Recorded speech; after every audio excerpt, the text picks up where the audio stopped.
네, 여러분 안녕하십니까. 10분 소당 이야기 한자. 오늘 이제 83강을 시작합니다. 83강 첫 번째 글자는 사람이 아이를 지키고 보호한다는 지킬보입니다. 글자 구조를 보면 사람인이 있고 그리고 노란색 부분이 아이의 머리고 이건 두 팔, 몸통을 뜻하고 그리고 여덟 팔 모양은 아이를 보듬어서 이렇게 지킨다는 뜻입니다. 사람이 아기를 두 팔로 보듬어서 지키고 보호하는 지킬보입니다. 사람이 아기를 두 팔로 보듬어서 지키고 보호하는 지킬보입니다. 지킬보가 들어간 사자성어 중에 명철보신이라고 하는 말이 있어요. 밝을명, 밝을철, 지킬보, 몸신을 써서 총명하여서 매사, 법도에 맞게 온전하게 자기가 처신하는 그 태도를 명철보신이라고 합니다. 다음에 배울 글자는 엎드릴 복입니다. 네, 글자 구조를 보면 사람인이 있고 개견이 있죠. 그러니까 이 사람은 개의 주인이 되겠고 이 개는 그 주인의 발밑에 납작 엎드려 있다는 뜻입니다. 사람의 발밑에 개가 납작 엎드려 있는 엎드릴 복입니다. 사람의 발밑에 개가 납작 엎드려 있는 엎드릴 복입니다. 엎드릴 복이 들어간 사자성어 복지부동이라고 하는 말이 있습니다. 엎드릴 복, 땅지, 안일부, 움직일 동을 써서 땅에 엎드려서 움직이지 아니한다는 뜻인데 마땅히 해야 할 일을 하지 않고 눈치만 살피면서 몸을 사림을 비유하는 말이 복지부동입니다. 네, 다음에 배울 글자는 다시부 돌아올 복입니다. 먼저 글자 구조를 보겠습니다. 걸어간다는 걸을 척이 있고 사람인이 있고 날이 있고 그리고 천천히 걷는다는 뒤좋을 치가 있죠. 자, 그래서 이 글자의 의미는 걸어갔던 길을 사람이 해가 지기 전에 다시 천천히 걸어온다는 다시부 돌아올 복입니다. 걸어갔던 길을 사람이 해가 지기 전에 다시 천천히 걸어온다는 다시부 돌아올 복입니다. 이 글자가 들어간 활용어에는 왕복이라고 하는 말이 있죠. 갈왕자에 돌아올 복을 써서 갔다가 돌아온다는 뜻이고, 네, 부활이라고 하는 말도 있죠. 다시부 살화를 써서 세상을 떠났던 예수 그리스도가 사흘 만에 되살아난 일을 부활이라고 하죠. 네, 다음에 배울 글자는 말문이 막혀서 말을 하지 않는 입이란 안일부 막힐비입니다. 글자 구조를 보면 안일부가 있고 입구가 있죠. 그래서 말문이 막혀서 말을 아니하는 그 입이 안일부 막힐비입니다. 말문이 막혀서 말을 아니하는 그 입이 안일부 막힐비입니다. 안일부가 들어간 사자성어 중에 왈가왈부라고 하는 말이 있습니다. 가로왈 오를가, 가로왈 안일비를 써서 옳다고 말하고 아니다라고 말한다는 뜻인데 어떤 것이 좋고 나쁘다고 마구 떠들어댄다는 말을 왈가왈부라고 합니다. 네, 그리고 막힐비로 쓰여진 활용어 중에서 비색이라고 하는 말이 있어요. 막힐비자에 변방세 막힐색을 쓰면 비색이라고 하는 말은 운수가 막혀있다는 뜻이 비색이란 말입니다. 네, 다음에 배울 글자는 부처불입니다. 부처불의 글자 구조를 보면 사람인이 있고 아니불이 있죠. 자, 이 불의 음은 원래 붓다라고 하는 그 영어의 음을 가지고 와서 그 가차에서 쓴 글자가 불입니다. 자, 그런데 아니라고 하는 뜻을 가지고 있으니까 그 뜻으로 기억을 하겠습니다. 사람이 온갖 고민과 번뇌를 아니하게 되는 그 부처불입니다. 사람이 온갖 고민과 그 번뇌를 하지 않게 되는 부처불입니다. 부처불이 들어간 사자성어 중에 배불숭유라고 하는 말이 있습니다. 분리칠배, 부처불, 숭상할 숭, 선비유를 써서 불교를 배척하고 유교를 숭상한다는 그 조선 초교의 정책이었습니다. 정도전이나 공군 같은 그 유학자들이 이걸 주장했죠.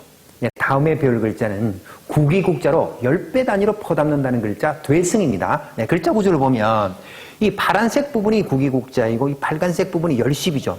자, 그래서 10배의 단위로 국위국자를 이 퍼담는데 점점 퍼담으면 이 곡식의 양들이 점점 높이가 올라가겠죠. 그래서 올라간다는 뜻을 가지고 있습니다. 네, 국위국자로 10배의 단위로 퍼담아 올리는 되승입니다. 국위국자로 10배의 단위로 퍼담아 올리는 되승입니다.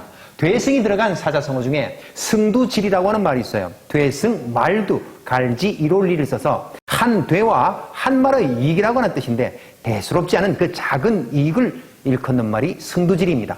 네, 다음 글자는 새가 날아간다는 날비입니다. 먼저 글자 구조를 보면 이 파란색 부분이 새의 깃털을 뜻하는 깃우이고 이 붉은색 부분이 앞서 배웠던 되승입니다. 여기서는 오르다의 뜻을 가지고 있습니다. 자, 그런데 이 파란색의 깃우는 변했습니다. 어떻게 변했을까요? 새가 날아가지 않을 때는 날개 쭉지의 깃털이 이렇게 내리고 있다가 새가 날아가게 되면 새의 날개 쭉지의 깃털이 펄럭이게 됩니다. 그래서 이 두 개의 날개 죽쥐와 깃털을 이렇게 표현한 것입니다. 한 날개를 펄럭이고 또 위로 올라가면서 또 한 날개를 펄럭이는 날비입니다. 한 날개를 펄럭이고 위로 올라가는 새, 또 한 날개를 펄럭이는 날비입니다. 날비가 들어간 사자성어 중에 혼비백산이라고 하는 말이 있어요. 넉혼 날비, 넉백 흩을산을 써서 넋이 날아가고 넋이 흩어진다는 뜻인데 정신이 없다는 뜻이죠. 몹시 놀라서 어쩔 줄을 모르는 바를 혼비백산이라고 합니다. 다음에 배울 글자는 안일비입니다. 안일비의 글자는 새가 하늘을 날아가며 비행을 할 때 왼쪽 날개와 오른쪽의 날개, 방향이 같지 않다는 뜻에서 만들어진 안일비입니다. 글자 구조를 보면 왼쪽 쥐가 있고 날개 깃털이 보이고 또 오른쪽 죽지가 있고 날개 깃털이 보입니다. 자, 그래서 글자 정리하겠습니다. 왼쪽 쥐와 깃털 셋, 오른쪽 쥐와 깃털 셋, 날개의 방향이 같지 아니한 안일비입니다. 왼쪽 쥐와 깃털 셋, 오른쪽 쥐와 깃털 셋, 방향이 다른 안일비입니다.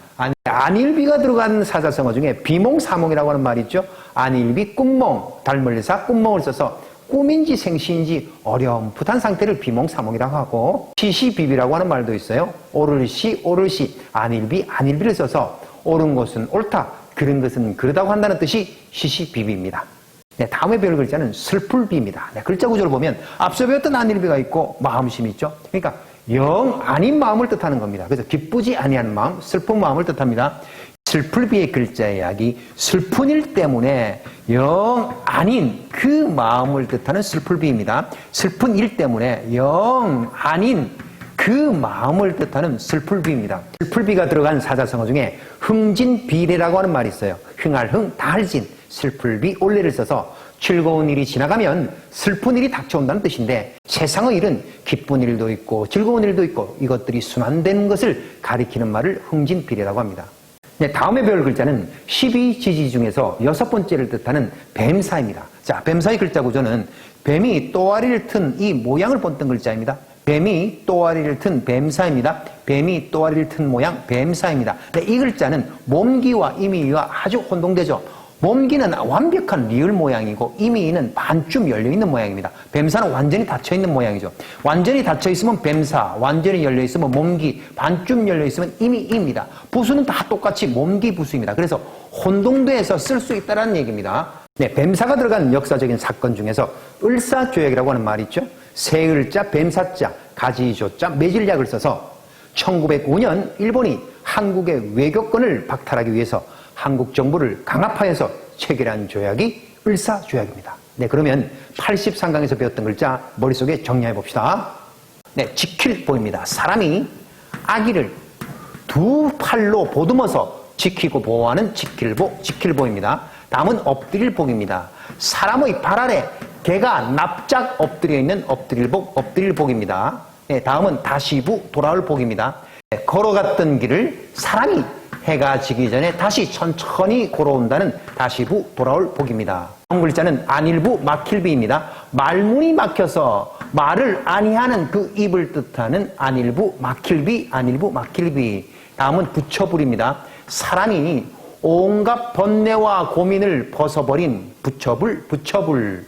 다음은 되승입니다. 미국자로 10배 단위로 위로 퍼올리는 되승. 다음은 날비입니다. 한 날개를 펄럭이며 하늘 위로 올라가며 또 한 날개를 펄럭이는 날비. 다음은 안일비입니다. 왼쪽 쥐와 깃털 셋, 오른쪽 쥐와 깃털 셋, 날개 방향이 아닌 안일비. 다음은 슬플비입니다. 슬픈 일로 영 지금 아닌 그 마음을 뜻하는 슬플비. 다음은 뱀사입니다. 뱀이 또아리를 튼 그 모양 뱀사. 몸기는 리을이 완전히 열려있고 이미는 반쯤 열려있습니다. 뱀사는 완전히 닫혀있습니다. 구분하시기 바라고. 여러분 83강 한자 이야기도 재밌게 잘 들으셨나요? 복습은 언제나 빠른 배속으로 2-3번 꼭 하시기 바랍니다. 그러면 여러분들과는 84강에서 만나 뵙겠습니다. 안녕히 계십시오.